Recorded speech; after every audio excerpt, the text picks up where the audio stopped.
Bonjour à tous. Le langage est le domaine de la mère narcissique, son terrain de prédilection, son instrument majeur pour assujettir sa victime. Et dans ce domaine, la mère narcissique est la reine du non-dit, du sous-entendu, du symbolique, de l'ambiguïté. Dans son discours, rien n'est jamais spontané et sincère. Son langage est calculé constamment pour obtenir les effets souhaités sur sa victime, jouer sur ses besoins d'affection, de reconnaissance, d'encouragement, ou susciter en elle des sentiments négatifs pour la pousser à la faute qui lui sera ensuite reprochée, ou la pousser à la culpabilité pour la maintenir dans sa place. Son discours est un discours qui dit tout et son contraire. C'est un discours façonné pour te rendre fou. Le manque de précision, le flou des mots permettent à la mère à la fois de préserver cette façade brillante qui est tout ce qui importe pour elle, tout en couvrant son hostilité et en faisant culpabiliser les autres pour les maintenir sous son emprise. Les sous-entendus de la mère narcissique pourrissent littéralement la vie de ceux autour d'elle, et particulièrement ses enfants. Mais heureusement pour nous, le langage de la mère narcissique est aussi prévisible que révélateur, et les choses qu'elle te dit peuvent te dévoiler tout ce dont tu as besoin pour la démasquer, prévenir ses actions et te protéger contre elle. Aujourd'hui, nous allons examiner quelques déclarations, quelques phrases typiques que les mères narcissiques tentent généralement à dire et essayer de les décoder pour en extraire le vrai message.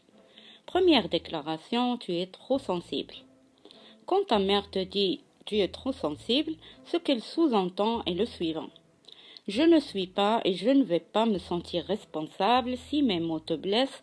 Au lieu de ça, je vais te convaincre et convaincre les autres que quelque chose avec toi ne va pas très bien, que tu es hystérique, malade et devrais te faire soigner, et que je ne comprends pas ce qui t'arrive et que pourtant je ne t'ai rien fait qui justifie ta colère contre moi.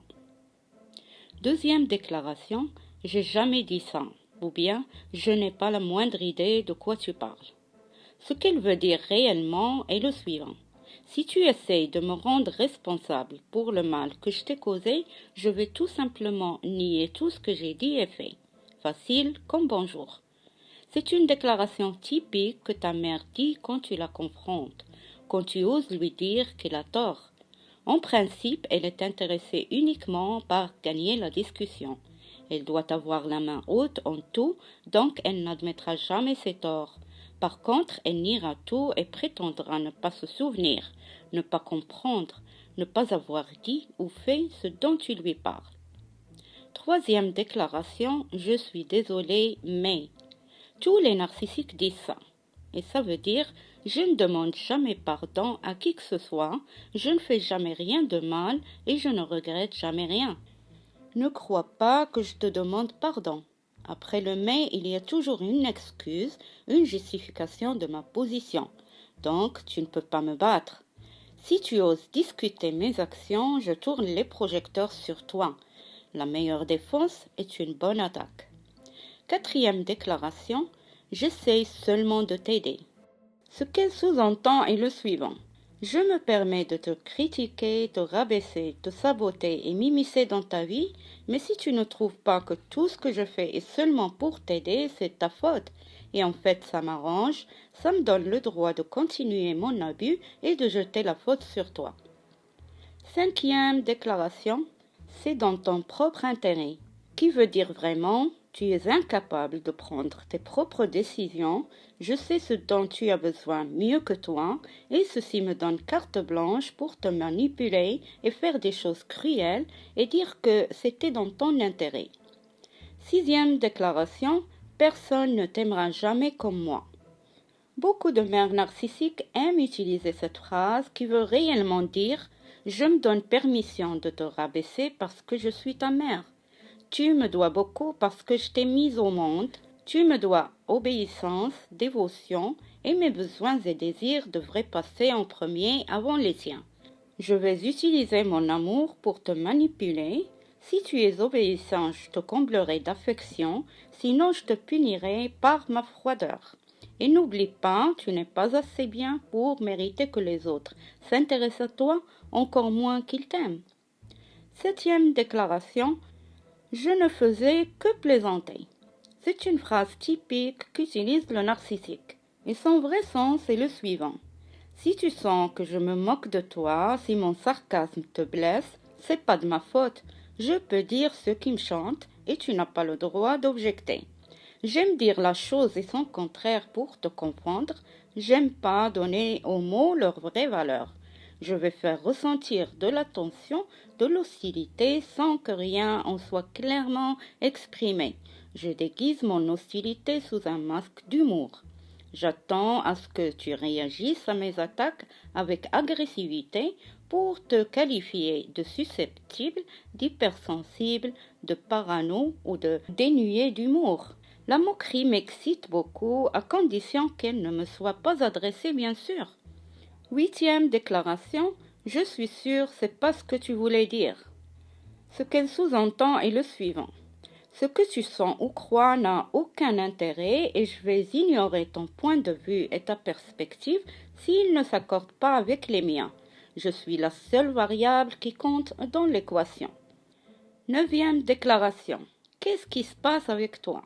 Ce qu'elle sous-entend est je refuse d'accepter la légitimité de ce que tu dis. Au lieu de ça, je vais renverser la situation en prétendant d'être inquiète pour toi.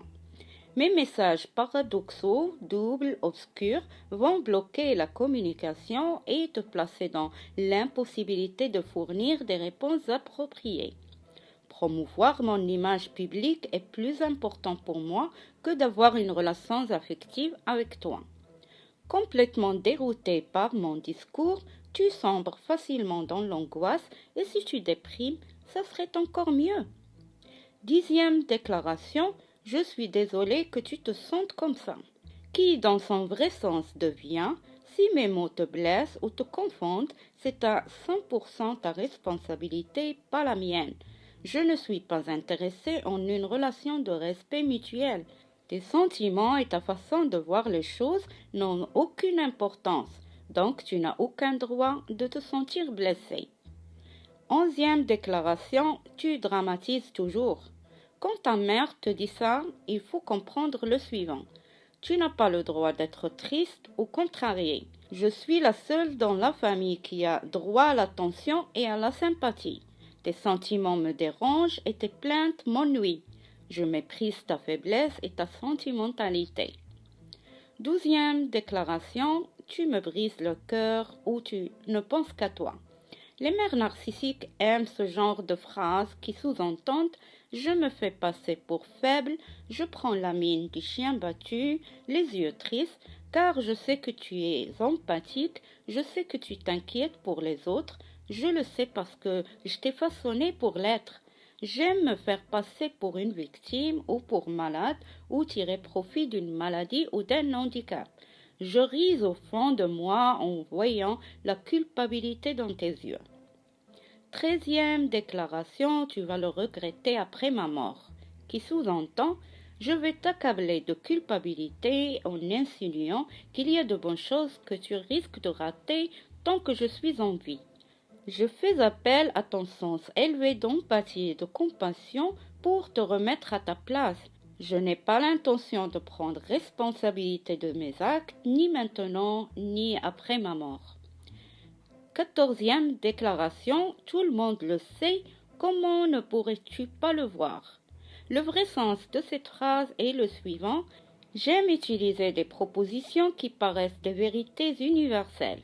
Il importe peu que j'ai tort ou que mes postulats de départ soient erronés. Ce qui importe, c'est de maintenir en position de respect grâce à mon assurance et mon attitude pédante.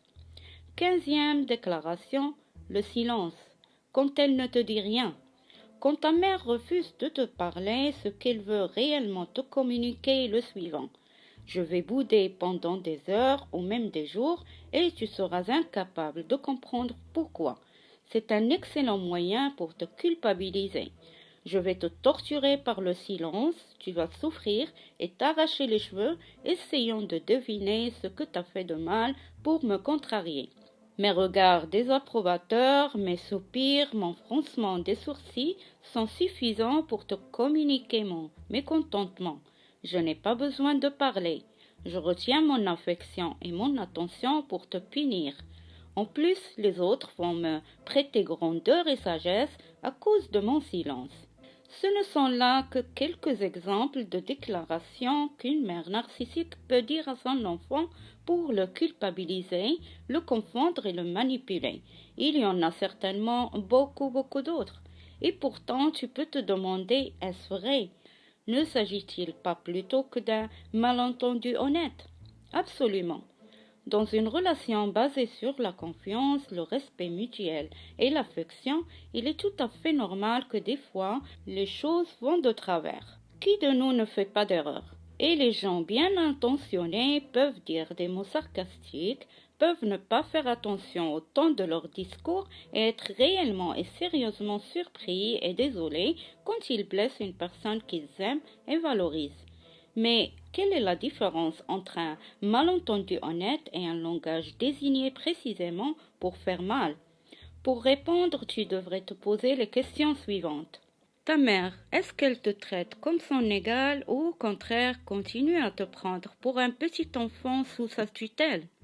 Est-ce qu'elle demande pardon quand elle est dans le tort ou au contraire elle a réponse à tout et trouve toujours le moyen pour tourner la situation contre toi et te rendre responsable? Est-ce qu'elle se soucie de l'impact de ses mots sur toi ou au contraire elle se justifie et prétend faire ce qu'elle fait ou dit pour ton intérêt?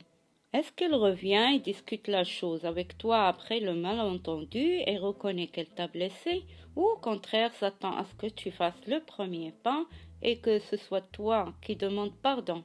Est-ce qu'elle veut arranger les choses entre vous ou au contraire imposer sa vision des choses? Comment te parle-t-elle? Avec bienveillance et tendresse ou à l'inverse, avec un ton cassant, méprisant, humiliant? Comment est le ton de sa voix, son regard, la posture et la position de son corps? La réponse à ces questions est très importante et peut t'aider à voir plus clair dans le message de ta mère.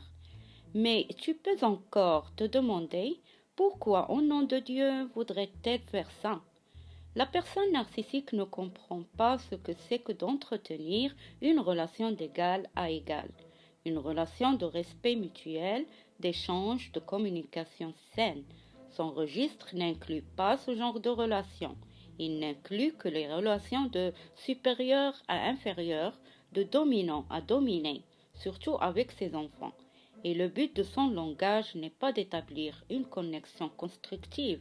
Au contraire, tout ce qu'elle dit a pour objet de lui permettre de continuer à manipuler les autres et exercer du pouvoir sur leur vie. Donc savoir lire entre les lignes de ce qu'elle te dit ne va pas arranger les choses entre vous, ni la changer, mais il va certainement te donner un avantage, celui de mieux comprendre comment elle fonctionne, mieux comprendre à qui tu as affaire et anticiper ses actions. Rappelons-nous, construire une relation saine demande une fondation de confiance et de respect. Nous devons faire confiance pour pouvoir partager nos vulnérabilités sans peur de répercussions et dans le respect qui garantit que chaque membre de la relation est une personne entière, séparée avec ses propres expériences, sa propre vision des choses et son mot à dire dans les interactions. Mais si par malheur ta mère est narcissique, la communication avec elle n'est pas et ne sera jamais ni respectueuse ni basée sur la confiance. La manipulation est le seul mode de communication qu'elle connaît et son discours n'a d'autre objectif que de te pousser à culpabiliser ou révéler des secrets qui seront utilisés contre toi ou encore t'amener à douter de ta réalité, de tes capacités et de ton esprit.